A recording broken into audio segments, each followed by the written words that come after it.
A ascensão da Alemanha nazista. Perto do final da Primeira Guerra Mundial, o imperador alemão foge para a Holanda e a Alemanha acaba virando uma república e se rende. Os soldados, no entanto, não gostaram nada disso e se sentem traídos pelos seus governantes e pelos protestantes, pois, segundo eles, a Alemanha poderia continuar lutando. Com a rendição veio os termos de paz, esse que ficou conhecido como o Tratado de Versalhes, em que basicamente culpava a Alemanha por toda a guerra. Outros países aliados à Alemanha também tiveram que pagar, mas foi bem menos do que ela. No seu caso, ela foi obrigada a reduzir seu exército para apenas 100 mil homens, ceder partes de seus territórios e ainda pagar valores muito altos de reparação para os vencedores, principalmente para a França e para o Reino Unido. Isso deixou a Alemanha em uma situação bem difícil. Logo após o fim da guerra, vários movimentos comunistas começaram a surgir por toda a Europa, muitos deles inspirados na Revolução Russa de 17. No final de 1918, a Baviera se torna um estado comunista. No entanto, o estado não durou muito. Logo no início de 1919, os comunistas são derrubados e a Baviera volta a fazer parte da Alemanha. Porém, o governo estava com medo de algo do tipo acontecer de novo. Então eles contratam um ex-soldado austríaco que lutou na Primeira Guerra Mundial e agora estava desempregado para espionar possíveis partidos que pudessem ser ameaças à Alemanha. Quem era esse soldado?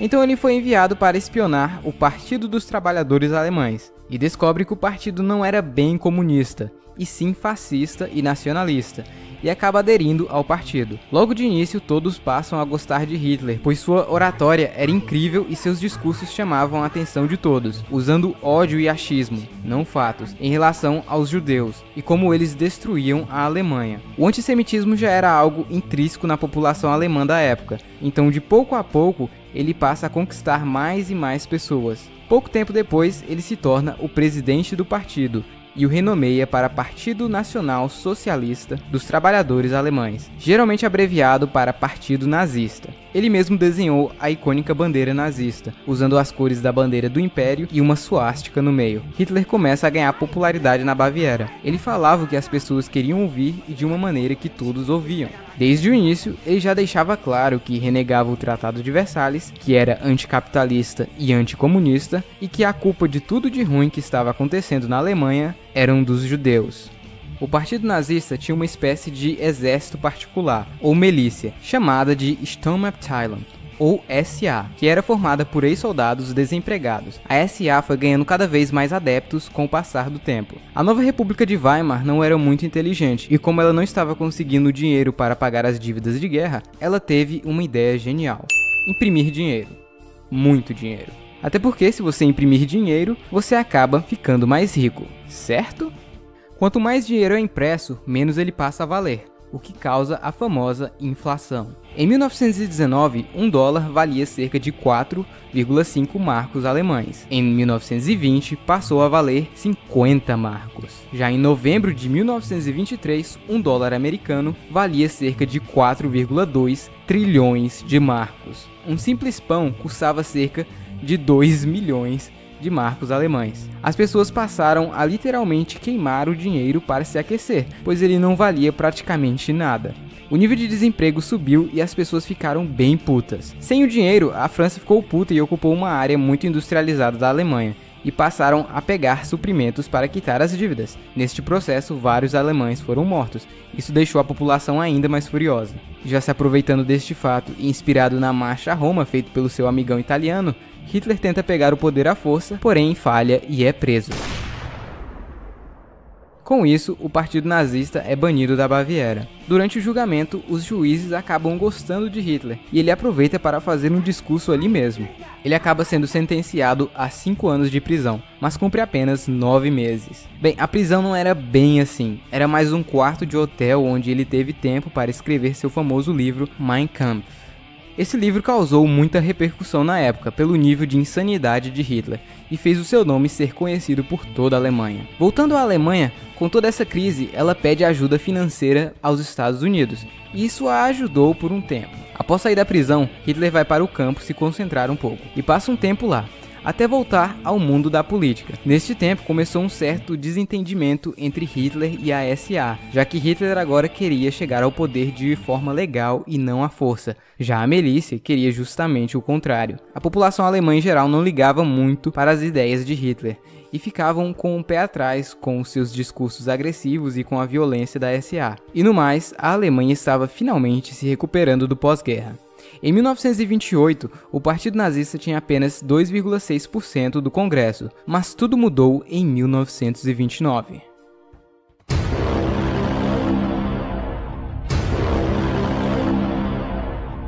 Com a Grande Depressão, os Estados Unidos não podiam mais ajudar a Alemanha. Além disso, eles queriam seu dinheiro de volta. Isso novamente causou uma nova crise econômica na Alemanha, que ainda estava se recuperando. O desemprego aumentou drasticamente e a população sabia que a democracia não estava funcionando. Com isso, os nazistas e os comunistas começaram a ganhar mais força no país inteiro. Já em 1932, o Partido Nazista havia se tornado o maior da Alemanha.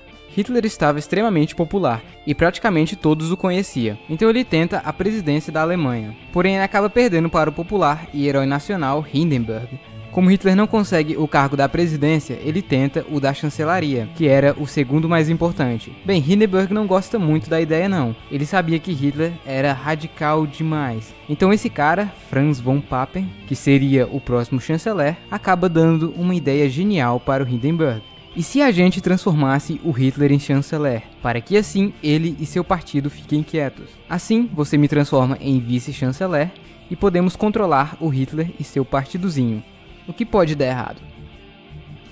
Então, em janeiro de 1933, Hitler se transforma no chanceler da Alemanha. Porém, ele ainda não era um ditador. Em fevereiro, o parlamento da Reichstag foi incendiado. O culpado foi um holandês comunista. Mas alguns historiadores suspeitam que foram os próprios nazistas que fizeram isso. Marinus foi condenado à morte e os nazistas culparam os comunistas. Isso acabou deixando a população apreensiva novamente. Com isso, Hitler fez o presidente assinar uma lei com urgência para que ele tivesse poderes suficientes para mandar prender todos os comunistas e políticos opositores que poderiam ser uma possível ameaça à Alemanha. Com a nova lei, Hitler se livra de quase todos os seus obstáculos, prendendo os comunistas e os políticos opositores, além dos jornalistas que eram contra ele. Todos foram presos ou mandados para os campos de concentração em Dachau.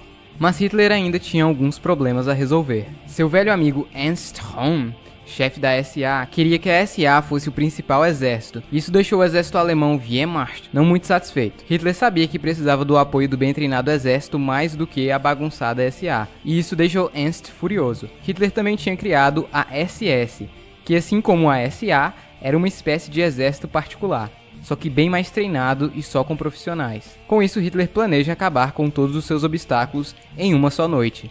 Esta que ficou conhecida como a Noite das Facas Longas. Nela foram presos e mortos vários possíveis inimigos do Terceiro Reich, como políticos, jornalistas, militares que eram contra o novo governo, membros do SA e até mesmo o velho amigo de Hitler, líder da SA, Ernst Röhm. Após algum tempo, o presidente Hindenburg morre de câncer. Hitler então funde os cargos de presidente e chanceler e se torna o Führer, o ditador supremo da Alemanha. E assim nasce o Terceiro Reich, o império que, segundo Hitler, duraria 1000 anos. Na Alemanha, quem não concordasse ou fizesse algo contra o governo, seja ele ariano ou não, era preso imediatamente. Isso fez parecer que todos os alemães eram nazistas, quando na verdade nem todos eram. Durante seu tempo inicial de governo, Hitler fez milagres para a economia alemã, que naquele ponto estava defasada. Ele investiu pesado em infraestrutura e principalmente em fabricação de armamento bélico.